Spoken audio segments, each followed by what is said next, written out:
Oh, hi. So I'm Stacey. I am the founder of a project called Make Your Own Masters. I'm also a freelance design researcher and a lecturer.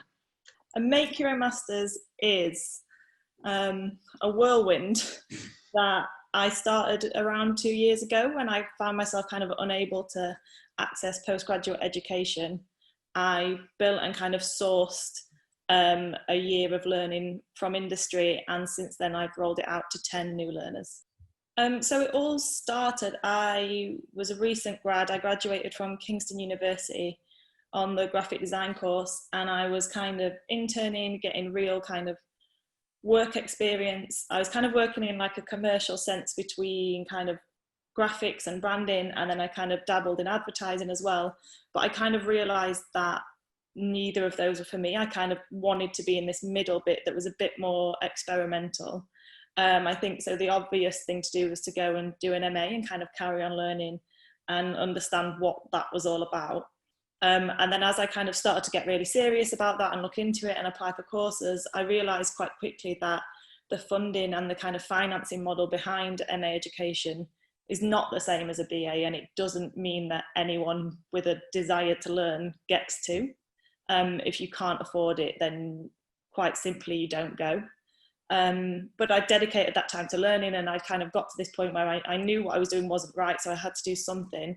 So decided that I would try and make my own masters, and I started contacting kind of different artists and designers whose work I really, really liked. I wasn't really sure why, but there was something about it, and kind of just proposed them this idea that I was going to build my own. Would they offer me some form of kind of learning, set me a brief basic mentorship throughout the kind of next year, and just to see what happened really. And then I kind of realised that I needed somewhere to do this.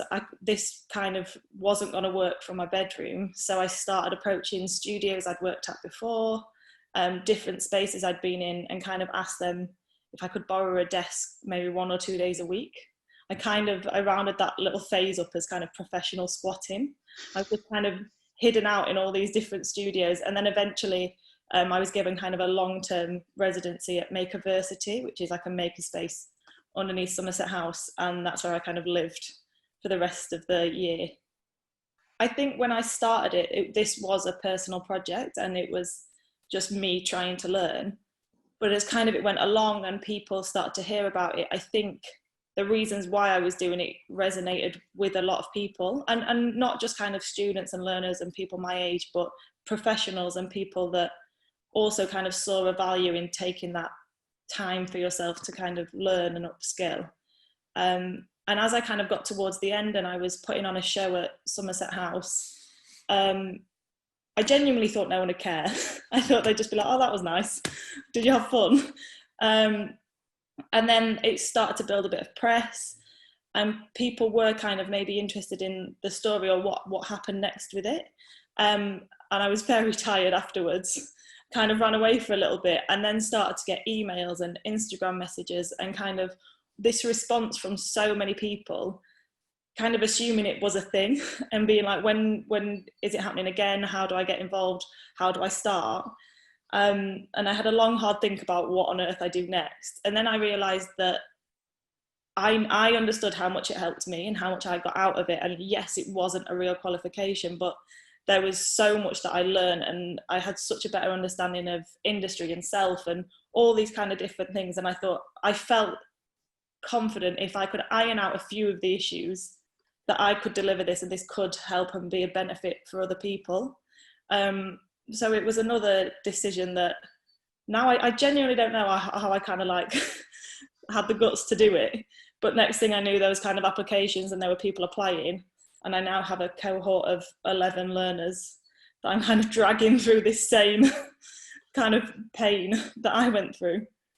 In terms of kind of transforming Make Your Own Masters into what was just our project for me into a project for other people was a long process of trying to find funding, understanding how you actually present and talk about these things, rather than me just telling this little story of what I'd done for the past couple of years. And what I learned very, very quickly is I'm not a businesswoman. That the money, the funding, all that stuff just doesn't come naturally.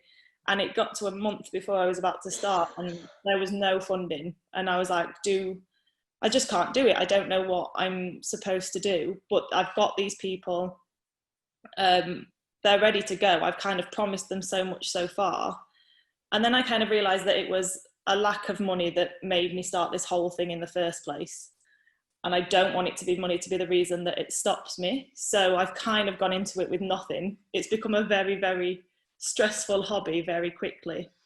But I'm still kind of learning myself alongside kind of guiding those guys through it as to how I make this viable and where I can kind of get the right help from to hopefully keep it going. I think it would be a real shame to kind of this to be it, because I can't do it forever like this. So we're just learning and trying to find support from wherever we can, really. It's not been an easy ride, but I think the one thing that I kind of really tried to instill with the learners from day one was everything we're getting is because people are trying to help us. The space, the mentorship, the briefs, nothing can be taken for granted, and you can't expect anything. And if something doesn't work out the way you would have liked it to, then there's probably a reason for that. And I was kind of have really been kind of insistent on this only works if you're willing to be agile and if you're willing to think around any problem. None of this is laid out for you, but hopefully the fact that it's a bit harder, the fact that it's a bit more thinking on your feet and doesn't always go your way, I think is a learning in itself. And I also, kind of a benefit of that was when lockdown happened, we were kind of already used to everything going wrong. So it was business as usual in a sense. But that's kind of the spirit of it. There's always going to be hiccups and disasters and things falling through. But the kind of crux of it is that there is this community of people wanting to help and support each other.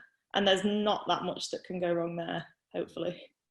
I think so far there's been a lot of highlights in a sense that has kind of, there's been a lot of struggles, but I think if it wasn't for how well it went for me and then kind of learners get it, they're the bits that kind of are making us kind of push forward and keep going with the whole thing. I think the learners are worried at the minute that they haven't got as much work as they would have liked to, but I think now watching them externally, there is such a sense of pride in I can see how far they've come already, and I can see them help each other, and kind of there are small wins and small opportunities, and I think they're only going to grow and build kind of the further we get into this. This was never intended to be this sort of project. It was just set out for me trying to create some opportunity for myself. But I think there was a small one was in the beginning when I kind of had this idea that I wouldn't name my MA or the discipline of it until the very end. I was just going to do the work and then see the kind of common themes that ran throughout it, and then kind of pick what I had a education in, what I'd specialised in. And there was a point at the end where I named my MA Anthropological Futures, which is a mouthful in itself, but all of a sudden I had this sense of clarity on kind of what I'd been trying to do, and I was like, oh, maybe this worked for me. And then as it started to get more attention and people were actually contacting me and kind of wanting to do it, that's when I kind of got like a bigger picture of, oh, well then people kind of might assume it works for them as well. This doesn't have to just be about me. And then there's been strange moments, like I was asked to speak at Design Day on a panel for fixing education, like I had a clue. And there were kind of these amazing people that had been in education for decades, and then me that had just kind of rocked up.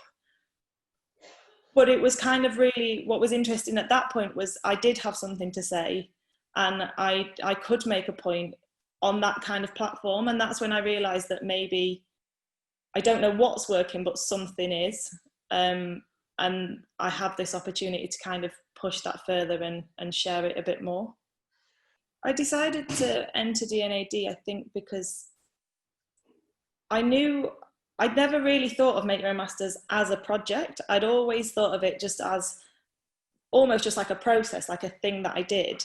And then as I was trying to package up and talk about it and present it to someone, I almost used it as a tool just to kind of wrap up what this was and to make myself better at explaining it. And hopefully try to present it in a way that was better. But also I think what was important was that this isn't validated education. This isn't, nobody gets a certificate at the end of this. But for me, the validation comes from industry and people kind of with reputations actually agreeing with us and saying that this is maybe a valid form of kind of, this is a pipeline where you can get real good talent from that isn't necessarily a traditional education system. And my kind of thinking was, if D&AD thinks this is good and they're kind of such a high industry standard, then could that in turn kind of help the reputation and the validation of whatever it is I'm trying to do here?